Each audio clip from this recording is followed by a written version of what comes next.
Releasing in 1995, Neon Genesis Evangelion has amassed a cult classic status within both anime and non-anime spheres. Comprising of the original 26-episode series, along with 5 additional films, Evangelion has persisted as a titan in the industry for its surrealist cinematography, memorable discussion surrounding themes of existentialism, religion, and interpersonal relationships. And it's my second or third favourite show of all time. I'm not really sure how it ranks against The Sopranos. However, one part of Evangelion that has gone criminally underrated is the body horror found present. For those unaware, body horror is a subgenre of horror, pioneered by literature such as Mary Shelley's Frankenstein or Franz Kafka's Metamorphosis. Body horror had an easy transition into cinema, now able to display such depraved creations, resulting in films like The Fly, Eraserhead, and An American Werewolf in London. The Thing and The Human Centipede, I can't believe I didn't write those down. And Tusk, Jesus Christ, the list just goes on. Body horror displays extreme and grotesque depictions of the human form, often twisted, contorted, and violated far past our bodily limitations. Freddie Van der Vaan from So the Theory Goes writes, "Body horror scares are in the name, mostly centered on the destruction, degeneration, or mutation of the human form. It finds its roots in our primal fear of the uncanny, and from an internal, not external threat. This leads to an alienation of our own physical self, ensuring intention and paranoia pitted against our own biological makeup. Bodies designed or moving in an unrecognizable but jarring way, the uncanny valley, often to provoke this reaction and feed into our subconscious fear of the other. This is why body horror is so off-putting. The images stick in the memory, and the source of fear is inescapable, coming from within ourselves. Body horror intends to make us feel alien in our own skin. Evangelion is not typically described as a horror, usually a sci-fi, mecha, or psychological drama, but these labels miss out on some key subjects within the show, namely the body and psychological terror. This video will aim to discuss the themes of body horror found present in Neon Genesis Evangelion, the end of Evangelion, and the 4 Rebuild films. So if you haven't watched that, please go watch it. They're really good. And without further hesitation, let's get into the video. A key aspect of body horror can be found through transformation, the human self being morphed and distorted until completely unrecognizable. Take Jeff Goldblum's mutation into the Brundfly in the 1986 movie The Fly. Throughout this film, we see his descent into illness, his form bloating and shifting into a bestial shape, deteriorating his physical and mental well-being. While we don't see the transformation happen in Evangelion, a parallel can be drawn to the fate of Dr. Akagi, the mother of Ritsuko Akagi. In episode 13, we learn that the Magi system, the computers that hold up Nerve's operations, are in some way Dr. Akagi. When creating the Magi system, Akagi translated her personality into the supercomputer, divided into 3 parts: Casper, a representation of her as a woman, Balthazar, a representation of her as a mother, and Melchior, a representation of her as a scientist. It's debatable on whether the Magi is conscious or not, just as it's debatable that any AI is conscious. But just the concept that this immense machine is capable of feeling, but not expressing, is terrifying. The unnerving depictions of biomechanics we're shown, i.e. the exposed brain of the Casper Magi, or the intestine-like pipes crammed into compartments. Pair this with Ritsuko still referring to the Magi system as her mother, it creates a pretty unsettling mother-daughter relationship. Unsurprisingly, in a show about biomechanical robots, this isn't the only time we see humans infused into machines. In fact, it's the driving power behind the Eva series. As we learn in episode 23, human souls are embedded into the Evas. This is how they have AT fields and can be piloted.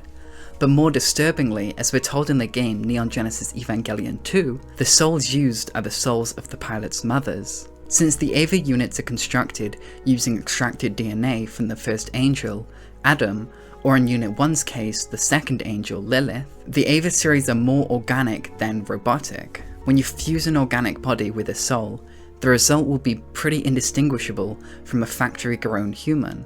We can see that though Frankenstein together, the Evas are somewhat conscious. They're conscious people, shielded away in plates of armor to hide away the abomination of nature humanity has managed to create. Every so often, we'll see one of the units go berserk. like the show, like the manga, Berserk. While horrifying, these are just distressed mothers. Mothers that are trapped within a metallic prison and desperately trying to protect their children, knowing that all the pain and distress they feel is being projected onto their child tenfold. Just to add another layer of terror on top of this, the Avas are pretty limited in expressing themselves, unable to talk, emote, interact with their family. I mean, they're hooked up to umbilical cords that provide them with power. If that goes out or disconnects, they're just left to lay there. As we see in End of Evangelion, Yuri Akagi in Unit 01 is just floating in the cosmos. And from the amount of times we see Avas go berserk after losing power, we know that the mother's souls don't go to sleep or are blacked out. They're still awake and they're still conscious. To focus more on the Ava units, they deliver by far the biggest examples of body horror. On the surface, they just seem like your typical big mech robot suits that are found so common throughout the genre, but slowly the facade begins to slip away. The first instance of this facade slipping for me was the LCL fluid, an oxygenated liquid that floods the cockpit of an Ava and allows the pilots to breathe and control the Avas. It syncs up the nervous system of the pilot to that of the Ava. Liquid is used because of how easily it can flow into hard to reach areas to get every single nerve ending. At this point, the pilot is fused with the Ava, sharing vision, touch, everything the Ava feels, the pilot does too. This is especially disturbing when you consider some of the incidents the Avas find themselves in, notably Asuka being eaten alive. I could just leave that, alarming as it is, but there's something that really got to me about the LCL fluid. That this yellow secretion would flow up your nose, down your digestive tract, pulling in your lungs and kidneys, behind your eyes, into every pore and hole that's in your body. When a pilot has fully synced up with their unit, they act in a pretty similar way to how our brain controls the body. Our physical selves, our bodies, are just vessels in which the brain manifests action. It's a concept that a lot of people are put off by or refuse to accept, arguing that both mind and body are unified in a single identity, and that we aren't strangers in our own body. But Evangelion presents this dilemma in a clear-cut way. Ava units are connected to the pilot through thought, action, sensory intake. However, we can clearly separate that the Ava and the pilot are two separate entities, much like how our bodies are two separate entities. Just as the Avas cannot operate without their pilots, our bodies cannot operate without our brain. Philosophy of the mind focuses on questions like this, and one that I think is relevant is the concept of the embodied mind. That if provided with suitable conditions, hardware, maintenance, we could run someone's brain in a vat completely separate from their body. This works so well within the body horror genre because of just how viscerally it forces the viewer to re-examine the self and question such an intrinsic part of our own existence. As Susan Sontag writes in Illness as a Metaphor, a heart attack is an event, but it does not give someone a new identity. The most terrifying illnesses are those perceived not just as lethal, but dehumanizing, literally so. Or the debunking of the Cartesian separation of body and mind by modern philosophy and modern science has not reduced one iota of this culture's conviction of the separation of face and body. Tying this back into Avas going berserk, actually, you know what, I'm not going to get another chance to show this off, give me a second. Check that out, is that showing up? Oh my god, it's my behelit. I'm actually going to put this on for the rest of the video. Fuck, did I do my bandage? Am I good? Fine, I'm fine. You can't even see it unless I hold it like that. God, that sucks so much. Okay, maybe I won't wear it. Tying this back to the Avas going berserk, this could be viewed as a psychosomatic response from the mind, pilot, to the body, Ava. Psychosomatic can be defined as a physical illness or other condition caused or exaggerated by a mental factor such as internal conflict or stress, an interpretation that holds up pretty well when you look at how mentally degraded Shinji or Asuka are by the time the Avas go berserk. This also works as a great transition to another key aspect of body horror, the body actively working against the mind. In Shinji Tsukamoto's 1989 film, Tetsuo, the Iron Man, our protagonist, the salaryman, discovers his body has begun to be taken over by metal after he committed a hit and run against another character, the metal fetishist. This film is incredibly grotesque and uncomfortable to watch.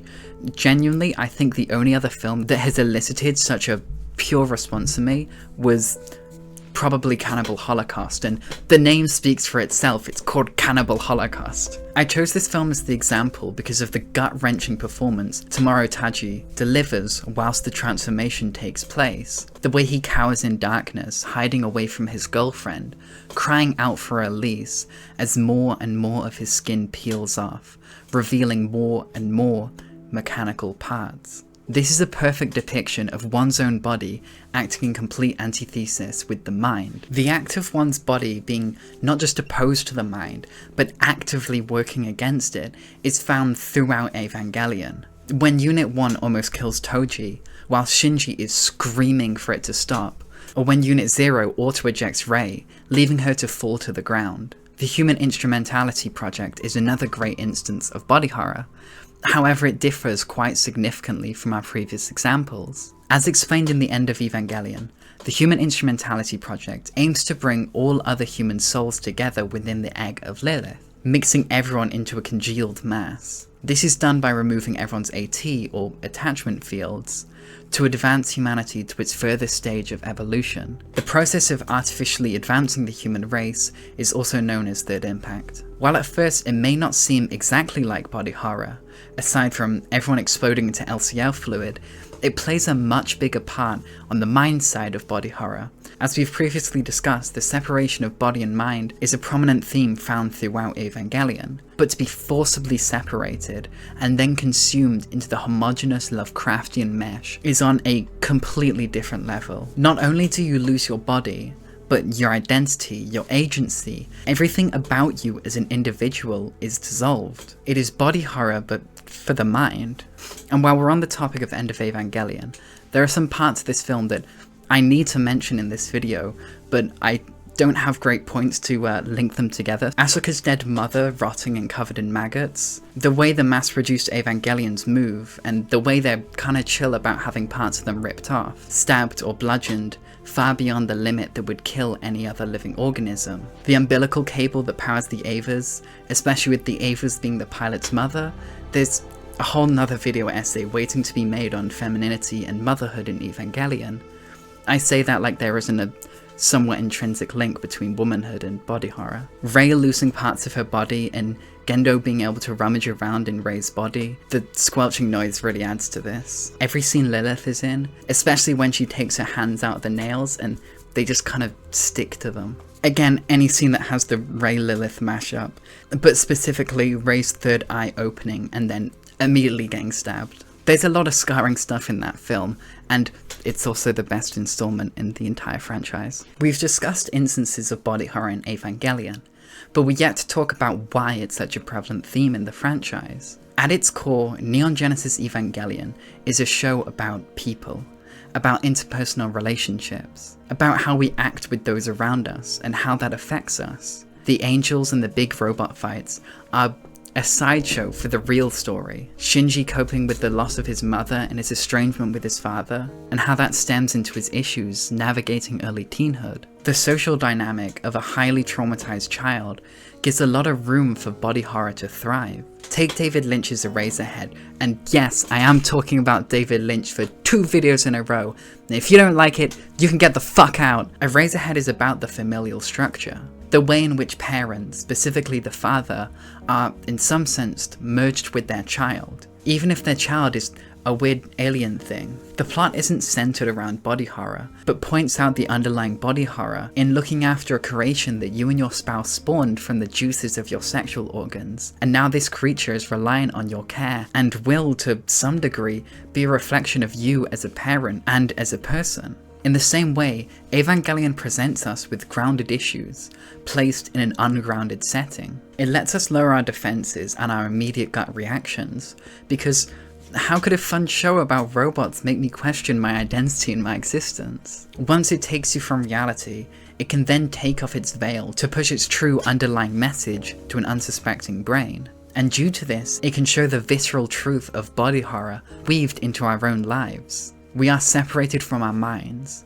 Our true self is in the mind, However, that is not how we present, nor how we are perceived by others. The fleshy exterior we have little to no control over, whether that's through illness, processes like digestion, or simple aesthetics. That is how we're seen. And it's until we can connect with others directly that we can present our true form. But that's so much easier said than done. Many of the characters fail to acknowledge what stops them from truly connecting. Shinji doesn't get a connection with his father until the 4th rebuild film. Asuka continues to keep her barriers up.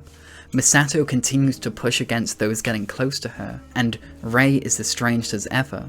The characters, for the most part, cannot get over this hurdle. They cannot connect with their true selves, and so they're left to face the surface level, bodily, horrifying reality. But that is not a pitfall we, the viewers, must fall into. I would take Evangelion as a cautionary tale against isolation. Even the first rebuild film, it's called You Are Not Alone, and in the final rebuild film, arguably the only happy ending of the 3, we see our cast finally connected with one another. Living together, not due to an artificial advancement to make everyone homogenous like Third Impact intended, but recognizing our differences, that it can be hard to interact with others, yet still seeing pure value in those connections. In the words of Chris McCandless, happiness is only true when shared. I have been Unijoy in a last-minute put-together Rei cosplay, and you have been entertained.